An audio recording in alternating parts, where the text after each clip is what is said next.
आपने सबसे पहले घबराना नहीं है।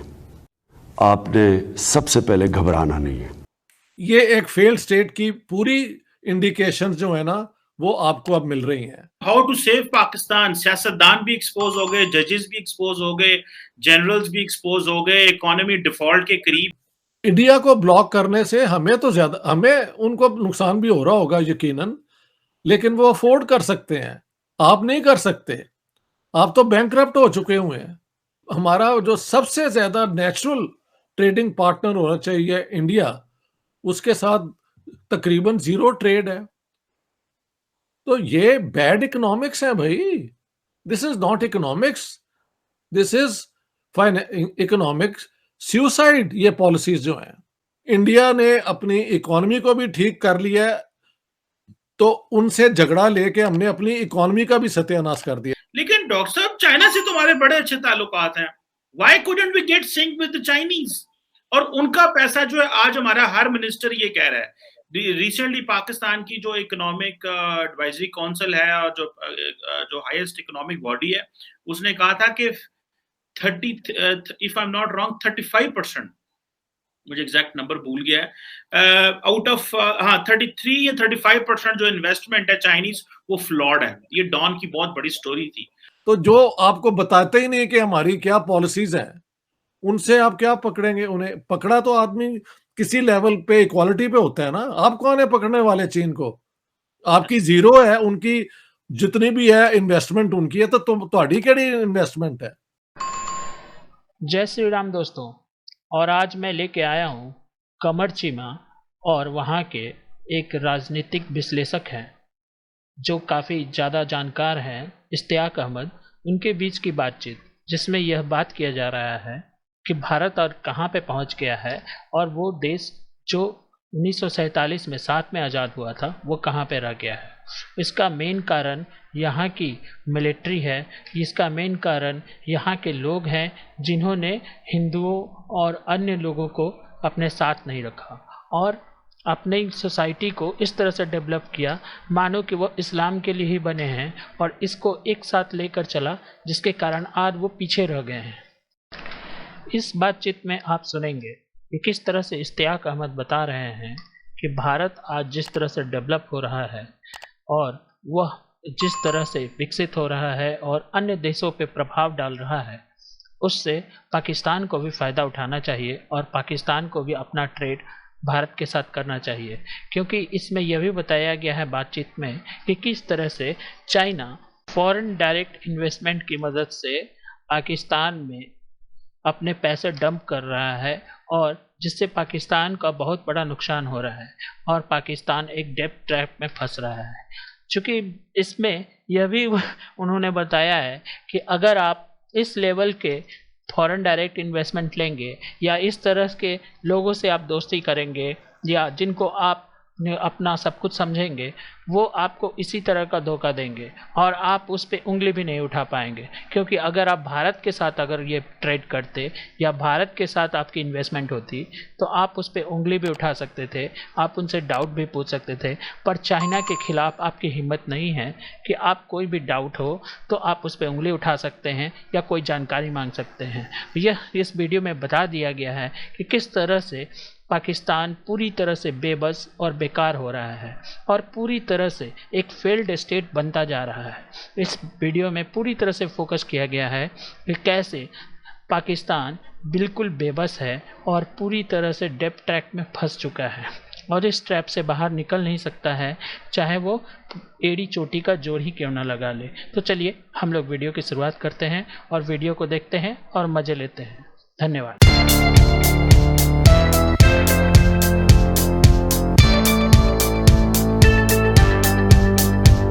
हाउ टू सेव पाकिस्तान, सियासतदान भी एक्सपोज हो गए, जजेस भी एक्सपोज हो गए, जनरल्स भी एक्सपोज हो गए, इकोनॉमी डिफॉल्ट के करीब। कि पाकिस्तान इन हालात तक पहुंचा जब वो डिफॉल्ट करने वाला है, उसकी पॉलिटिकल सिस्टम नहीं चल रहा जी, और डॉलर सुना मुल्क से बाहर जा रहा है, उसकी कीमत वैल्यू जो है रुपए की वो 250 रुपए पर डॉलर हो गई है लेटेस्ट।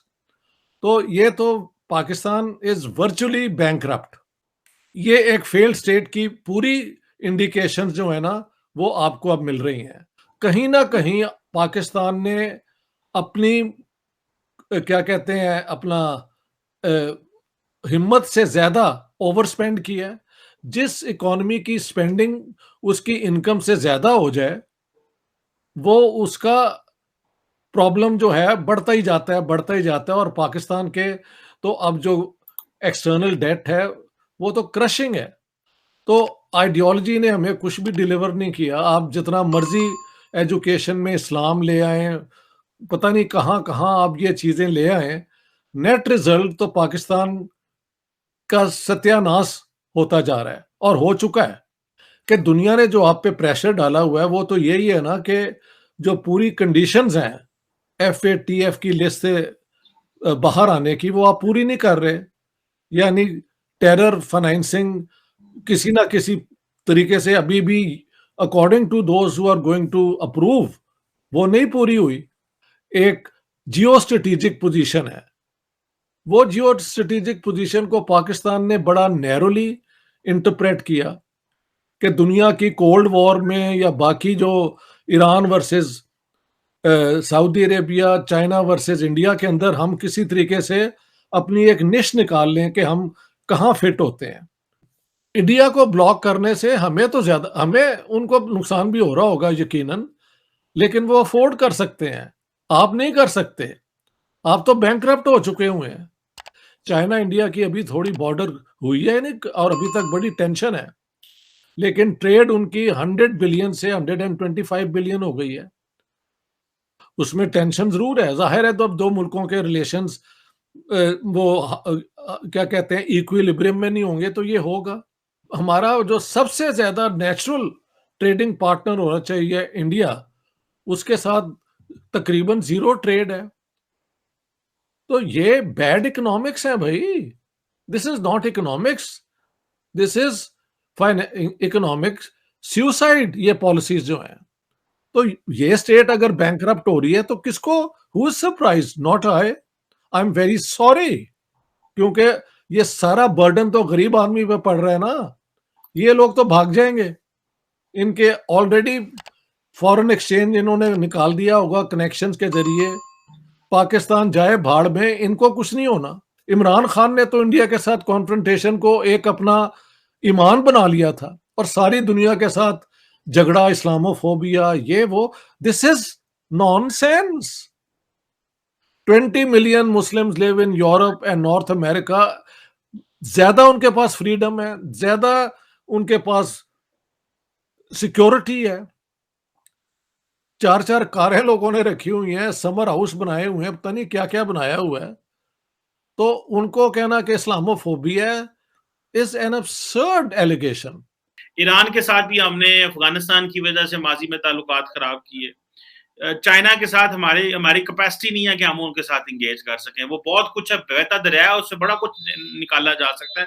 हमारी कैपेसिटी नहीं। इंडिया ने सब मुंह मोड़ लिया हो, जड़ी तुसी कहा कि आइडियोलॉजिकल वो हमारे मसाइल है। एनी हो, अब यहाँ पे हम पहुंच गए, सियासतदान एक टेबल पे बैठने को तैयार नहीं है, एस्टेब्लिशमेंट की लिवरेज नहीं है, और मुल्क जो है वो एस्टेब्लिशमेंट ने ऐसे पकड़ा हुआ था, ऐसे जिन्होंने कहते हैं ना स्ट्रिंग्स ना खींचन डैसन, उन्होंने स्ट्रिंग्स छोड़ी है तो हर चीज ड्रम करके नीचे गिर गया। इतना कमजोर निजाम था। जब वो आए एस्टेब्लिशमेंट के साथ मिल गए तो वो रिजाइन किस तरह करें? वो तो फिर अद्धी स्टोरी दसन नाल ते गल नहीं ना बनदी। असी कोई उल्लू दे पट्ठे हैगे हां, सानू पता नहीं कि गल की है। क्या इज्जत रह गई जमहूरियत की, डेमोक्रेसी की, सियासतदानों की? लोगों को लोग पहले कहते थे लाया जा रहा है, वो आ रहा है। हमने तो जमहूरियत का मजाक बना दिया। पाकिस्तान के अवाम को सलाम करना चाहिए जो हर दफा इन सियासतदानों के झांसे में आ जाते हैं और कहते हैं ठीक है इलेक्शन ही तब्दीली लेके आएगा। उनको तो यही लगता है, जिस तरह आपने थोड़ी देर पहले कहा कि 1947 में पार्टीशन करवा के हमने जो एक बहुत बड़ा जमहूरियत का प्रोजेक्ट था, जो कामयाब मुसलमानों की यूनिटी से, मुसलमानों, हिंदुओं, सिखों, क्रिश्चियन जितने भी यहाँ रहते हैं उनके पार्टिसिपेशन से हो सकता था, उससे भी ऑप्टेड आउट। और 75 साल में हम कोई जमहूरियत नहीं बना सके। इंडिया ने अपनी इकोनॉमी को भी ठीक कर लिया है, तो उनसे झगड़ा लेके हमने अपनी इकोनॉमी का भी सत्यानाश कर दिया। तो 75 इयर्स की अचीवमेंट क्या है? First, we dished democracy. Now we are excluded from the economic cake which is growing in India.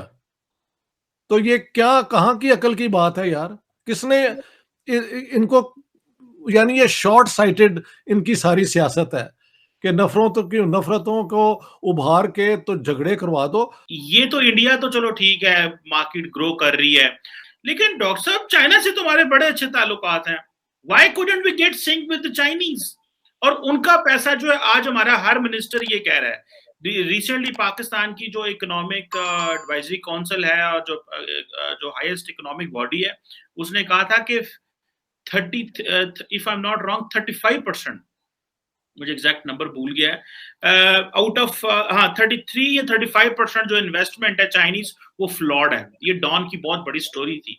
क्योंकि ਤੁਸੀਂ ਚਾਈਨੀਜ਼ ਨੂੰ ਵੀ ਨਹੀਂ ਨਾ ਸਮਝਦੇ, you don't understand the culture, you don't understand how they plan and do things, ਔਰ ਤੁਹਾਡੀ ਆਪਣੀ corruption, lack of responsibility Chinese ਲਈ ਮੁਸ਼ਕਿਲ ਖੜੀ ਕਰਦੀ ਹੈ। ਜਿਨ ਲੋਕਾਂ ਨੂੰ ਤੁਸੀਂ ਸਮਝਦੇ ਹੋ ਮਿਜ਼ਾਜ ਵਾਈਜ਼, ਜ਼ੁਬਾਨ ਵਾਈਜ਼, ਹਾਂਜੀ, ਉਹ ਤੇ ਤੁਹਾਡੇ ਨਾਲ ਦੇ ਇੰਡੀਆ ਦੇ ਲੋਕ ਹੀ ਨੇ। ਉਹਨਾਂ ਨਾਲ ਕਰਕੇ ਦੇਖੋ, ਜੇ ਉਹ ਧੋਖਾ ਕਰਨ ਤੇ ਉਹ ਫੜੇ ਵੀ ਜਾਣਗੇ। ਚਾਈਨਾ ਨੂੰ ਤੁਸੀਂ ਫੜ ਹੀ ਨਹੀਂ ਸਕਦੇ। आदमी पकड़ता उसे है ना जिसके मुतल्लिक जानता हो कि ये कौन है। तो जो आपको बताते ही नहीं कि हमारी क्या पॉलिसीज हैं, उनसे आप क्या पकड़ेंगे? उन्हें पकड़ा तो आदमी किसी लेवल पे इक्वालिटी पे होता है ना। आप कौन है पकड़ने वाले चीन को? आपकी जीरो है, उनकी जितनी भी है इन्वेस्टमेंट उनकी है, तो ਤੁਹਾਡੀ ਕਿਹੜੀ इन्वेस्टमेंट है? Pakistan natural trading partner for prosperity is India. जब तक ये नहीं ना ठीक होगा पाकिस्तान का, आपका फॉरेन ऑफिस भी बेकार है, नाकाम है, इनकी कोई पॉलिसी नहीं है, और जहां से ये पॉलिसीज बनती हैं उनको अकल ही नहीं है कि इन हालात में जो आज के हैं